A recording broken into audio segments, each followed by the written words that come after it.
Guys, oh hello. Tingnan nyo guys. Tingnan nyo naman yung nature. Talagang the best, di ba? Tingnan nyo naman. Oh, ayan. Diba? Ito yung mga kasama nating turista. Yan. Shoutout mo Jeff yung mga tropa mo. Shout out na mga tropa natin dyan sa Nueva Vizcaya, tsaka sa especially sa chapter ko sa Alpha Pi Omega. Happy 39th anniversary sa chapter namin, Theta Epsilon chapter. Iyon, no? Baby Elvis B. Oh, sabi mo sa kanila kung nasaan ka lugar. Nandito kami sa Blue Mountain. Iyon. Blue Mountain tayo mga Repa Pits. Sinamahan natin sila para makapamasyal dito sa kababayan, no? So, ayun. Mamaya, mapapanood nyo na siya sa vlogs. Alright. O, say, lakad ulit tayo.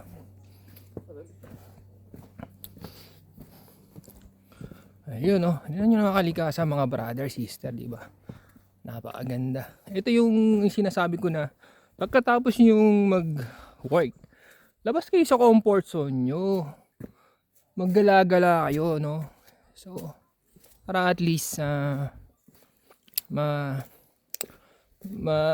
mawala yung stress nyo.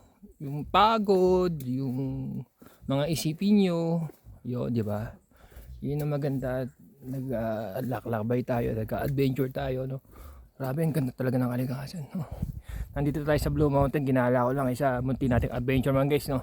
Okay, thank you very much and God bless to all viewers.